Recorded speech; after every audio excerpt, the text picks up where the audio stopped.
Assalamualaikum warahmatullahi wabarakatuh. Kami dari kelompok 10, kelas A, Prodi D4 jurusan Fisioterapi semester 2, Poltekkes Kemenkes Surakarta, yang beranggotakan Reva Aptardiansyah, Saidatul Afikah, Salsabila Nur Fadilah, Safa Indi Pramitaswari, dan Siroja Iksan Fadilah. Pada kesempatan kali ini, kami akan membahas sebuah topik, yaitu fisioterapi sebagai tenaga kesehatan.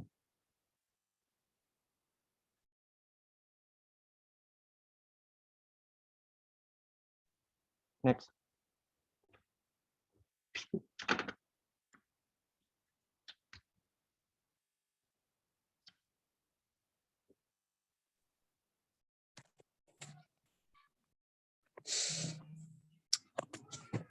Tenaga kesehatan secara umum.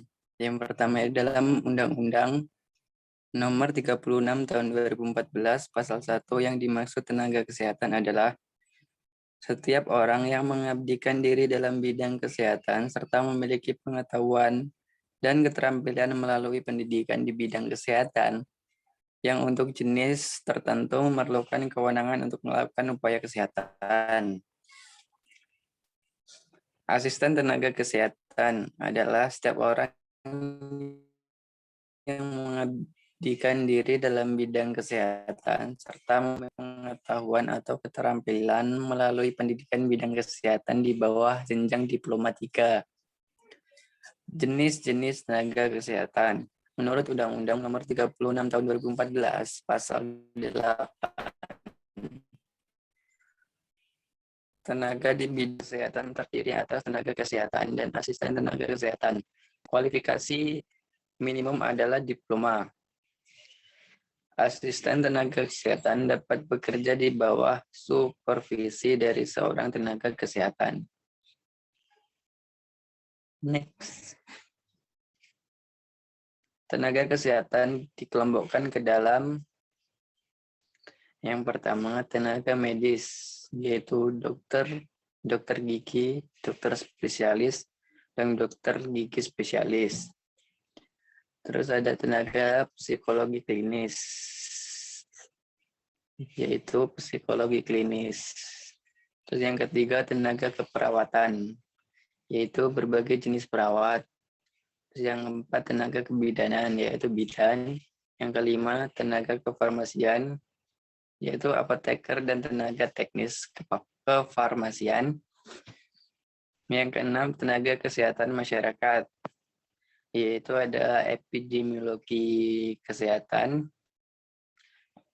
ada tenaga promosi kesehatan dan ilmu perilaku, terus ada pembimbing kesehatan kerja, ada tenaga administrasi dan kebijakan kesehatan, ada tenaga biostatistik dan kependudukan, serta tenaga kesehatan reproduksi dan keluarga. Terus tenaga kesehatan lingkungan, yaitu tenaga sanitasi lingkungan, entomologi kesehatan, dan mikrobiolog kesehatan.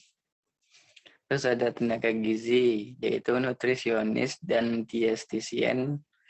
Terus ada tenaga keterapian fisik, yaitu fisioterapis, okupasi terapis, terapis bicara, dan akupuntur. Terus ada tenaga ke teknisi medis, itu perekam medis dan informasi kesehatan, teknik kardiovaskuler, teknisi pelayanan darah, refraksionis, optisien atau optometris, teknis gigi, penata anestesi, terapi gigi dan mulut, dan audiologis. Next.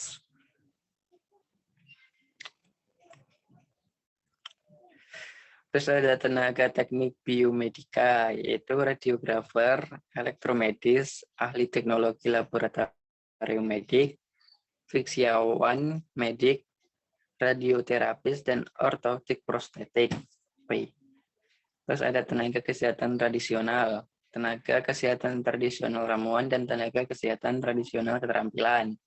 Terus yang terakhir ada tenaga kesehatan lain diterapkan oleh menteri.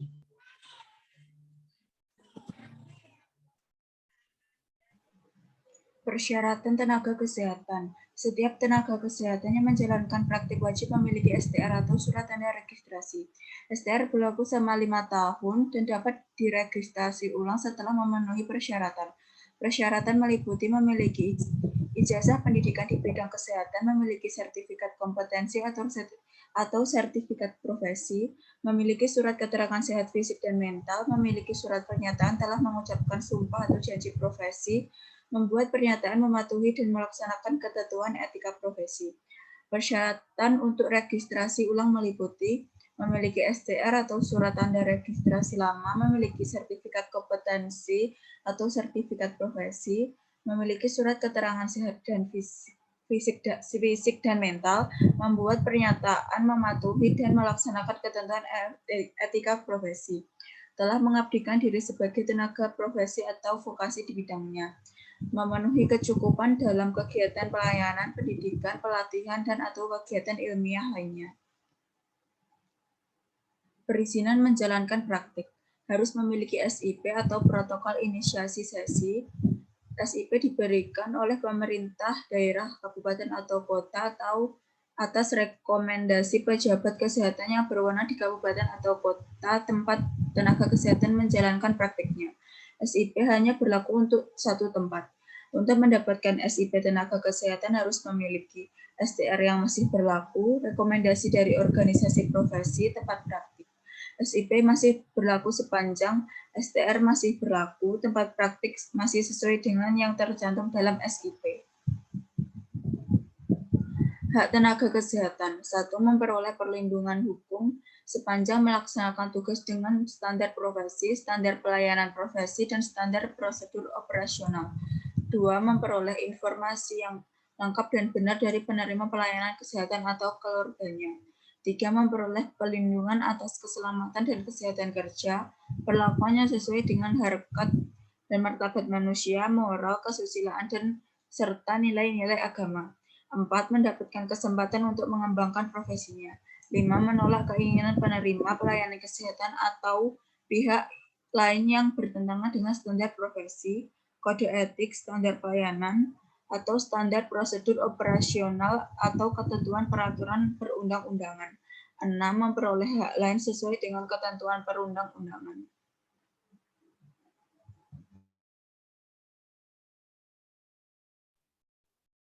Kewajiban tenaga kesehatan. 1. Memberikan pelayanan kesehatan sesuai dengan standar profesi, standar pelayanan profesi, standar prosedur operasional, dan etika profesi, serta kebutuhan kesehatan menerima pelayanan kesehatan. Yang kedua, memperoleh persetujuan dari penerima pelayanan kesehatan atau keluarganya atas tindakan yang akan diberikan. Yang ketiga, menjaga kerahasiaan kesehatan penerima pelayanan kesehatan. Yang keempat, membuat dan menyimpan catatan atau dokumen tentang pemeriksaan, asuhan, dan tindakan yang dilakukan. Yang kelima, merujuk penerima pelayanan kesehatan ke tenaga kesehatan lain yang mempunyai kompetensi dan kewenangan yang sesuai. Yang keenam, kewajiban hanya berlaku bagi tenaga kesehatan yang melakukan pelayanan kesehatan perseorangan. Next. Fisioterapi secara umum. Fisioterapis adalah seseorang praktisi medis yang memiliki keahlian khusus dalam melakukan penanganan yang berhubungan dengan gangguan gerak dan fungsi tubuh. Seorang fisioterapis harus menyelesaikan pendidikan sarjana fisioterapi dalam waktu minimal 4 tahun. Ia juga harus memiliki sertifikat kompetensi fisioterapis dan surat tanda registrasi fisioterapis sesuai sebagai syarat dalam menjalani tugas di rumah sakit atau klinik. Next.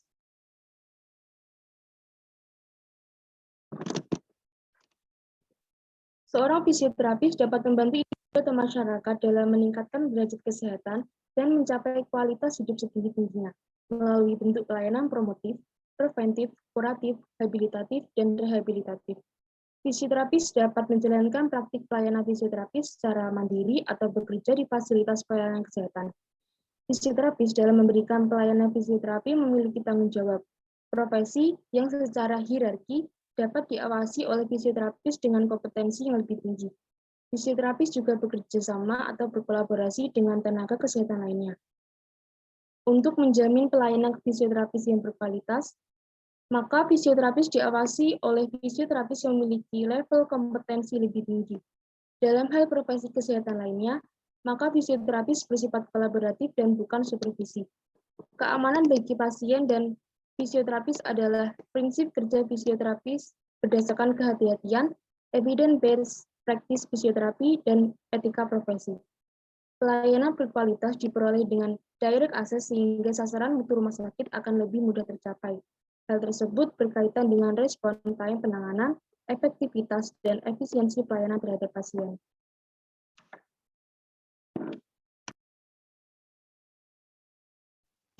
Sistem Kesehatan Nasional. Sistem Kesehatan Nasional merupakan sistem terbuka yang berinteraksi dengan berbagai sistem nasionalnya sebagai subsistem dari ketahanan nasional, bersifat dinamis, dan dalam pelaksanaannya selalu mengikuti perkembangan baik nasional, regional, maupun global. Sistem kesehatan nasional harus selalu mampu menjawab peluang, tantangan, dan perubahan lingkungan strategis nasional, regional, maupun internasional. Oleh karenanya, semua pemangku kepentingan wajib memantau kinerja dan kendala yang dihadapi sistem kesehatan nasional. Oleh karenanya, sistem kesehatan nasional perlu disesuaikan atau diubah secara berkala sesuai dengan perubahan lingkungan strategis. Next. Pengertian Sistem Kesehatan Nasional menurut Peraturan Presiden Nomor 72 Tahun 2012 tentang Sistem Kesehatan Nasional yang selanjutnya disingkat SKN adalah pengelolaan kesehatan yang diselenggarakan oleh semua komponen bangsa Indonesia secara terpadu dan saling mendukung guna menjamin tercapainya derajat kesehatan masyarakat yang setinggi-tingginya. Sedangkan pengelolaan kesehatan adalah proses atau cara mencapai tujuan pembangunan kesehatan melalui pengelolaan upaya kesehatan, penelitian dan pengembangan kesehatan, pembiayaan kesehatan, sumber daya manusia kesehatan, sediaan farmasi, alat kesehatan dan makanan, manajemen, informasi, dan regulasi kesehatan serta pemberdayaan masyarakat.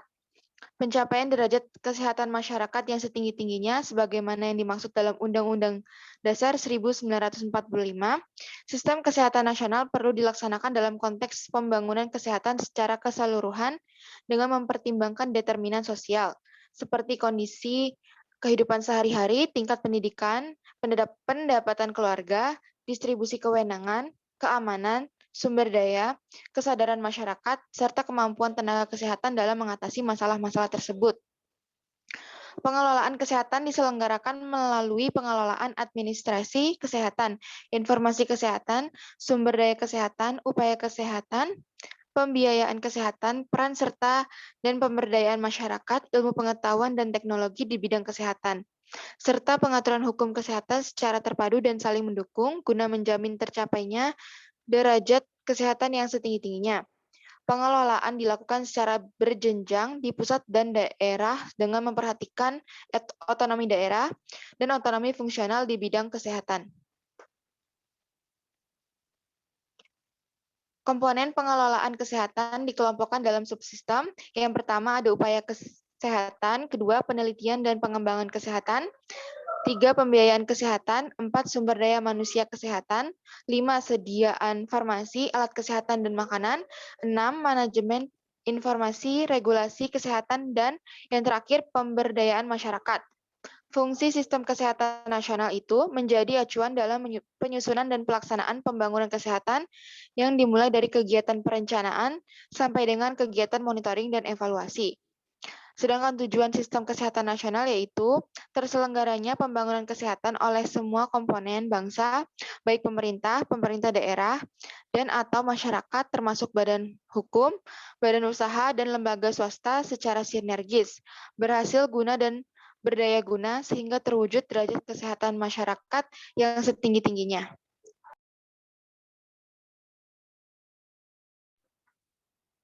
Selanjutnya, dasar atau asas sistem kesehatan nasional. Dalam penyelenggaraan SKN harus mengacu pada dasar-dasar atau asas-asas sebagai berikut.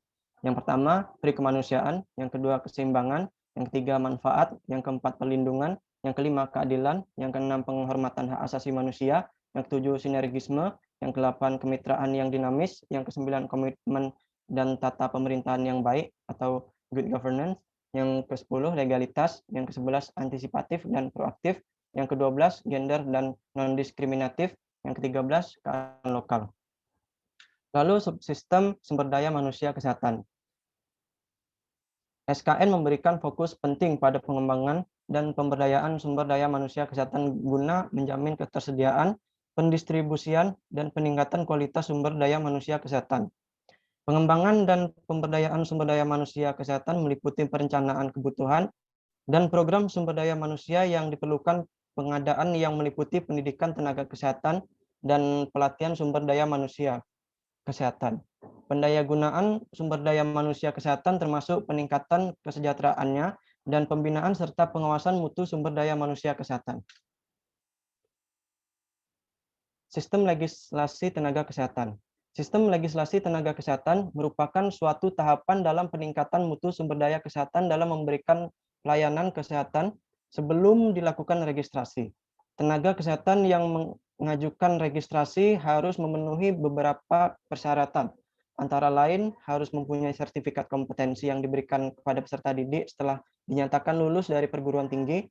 Tujuan dari legislasi adalah memberikan kepastian hukum kepada tenaga kesehatan dan menjamin mutu pelayanan kesehatan serta perlindungan hukum bagi tenaga kesehatan.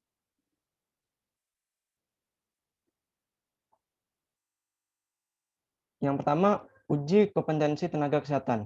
Sesuai dengan peraturan bersama Menteri Kesehatan Republik Indonesia dan Menteri Pendidikan dan Kebudayaan Republik Indonesia nomor 36 tahun 2013 dan nomor 1/4/PB/2013 tentang uji kompetensi bagi mahasiswa perguruan tinggi bidang kesehatan, bahwa untuk memperoleh pengakuan kompetensi yang dimiliki oleh lulusan pendidikan tinggi bidang kesehatan perlu dilakukan uji kompetensi.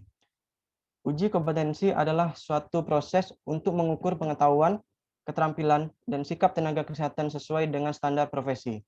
Keterampilan dan sikap tenaga kesehatan sesuai dengan standar profesi. Yang kedua, surat tanda registrasi tenaga kesehatan. Pengertian registrasi menurut Peraturan Menteri Kesehatan Republik Indonesia nomor 46 tahun 2013 tentang registrasi tenaga kesehatan adalah pencatatan resmi terhadap tenaga kesehatan yang telah memiliki sertifikat kompetensi dan telah mempunyai kualifikasi tertentu lainnya serta diakui secara hukum untuk menjalankan praktik dan atau pekerjaan keprofesiannya. Surat tanda dan kualitas dari tenaga kesehatan non-medis untuk melaksanakan profesinya secara aman, tertib, dan bertanggung jawab. Surat tanda registrasi yang selanjutnya disingkat STR adalah bukti tertulis yang diberikan oleh Menteri kepada tenaga kesehatan yang telah diregistrasi.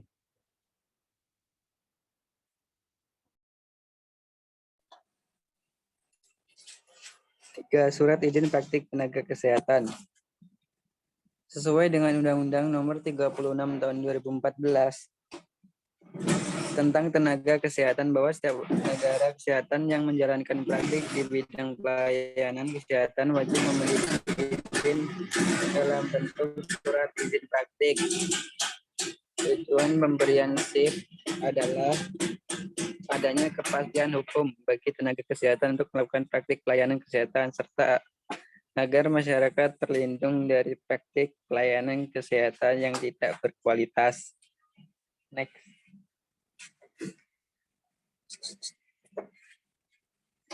Jabatan fungsional tenaga kesehatan.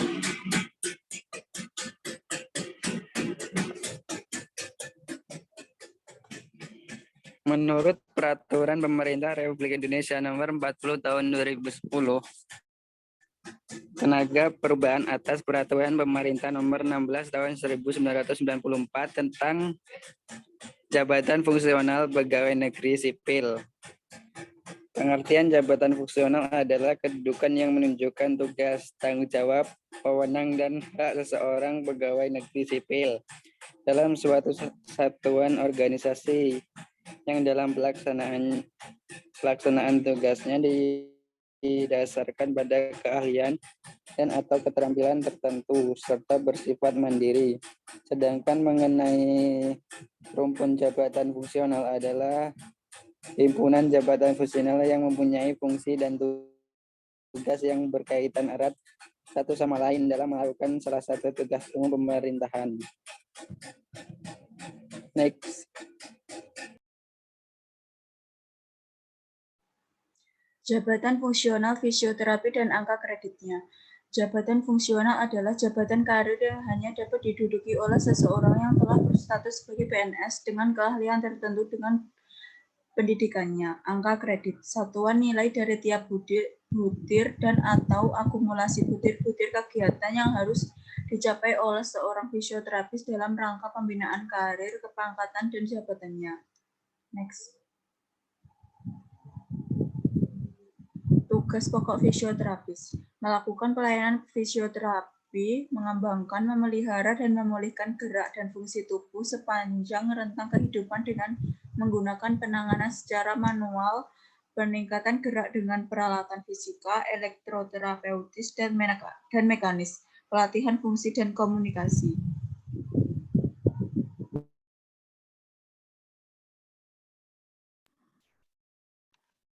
Jabatan fisioterapis terdiri dari fisioterapis tingkat terampil dan fisioterapis tingkat ahli.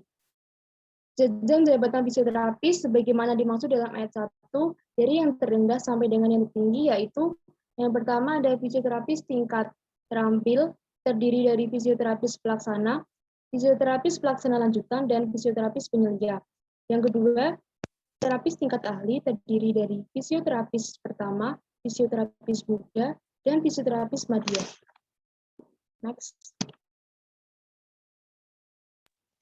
3. Jenjang pangkat fisioterapis tingkat terampil sebagaimana dimaksud dalam ayat 2 huruf A sesuai dengan jenjang jabatannya, yaitu A. Fisioterapis pelaksana, ada pengatur dan pengatur tingkat 1. B. Fisioterapis pelaksana lanjutan, ada penata muda dan penata muda tingkat 1. C. Fisioterapis penyelia, ada penata dan penata tingkat 1. 4. Jenjang pangkat fisioterapis tingkat ahli sebagaimana dimaksud dalam ayat 2 huruf B sesuai dengan jenjang jabatannya, yaitu A. Fisioterapis pertama, ada penata muda dan penata muda tingkat 1. B. Fisioterapis muda, ada penata dan penata tingkat 1. C. Fisioterapis madya, ada pembina tingkat 1 dan pembina utama muda.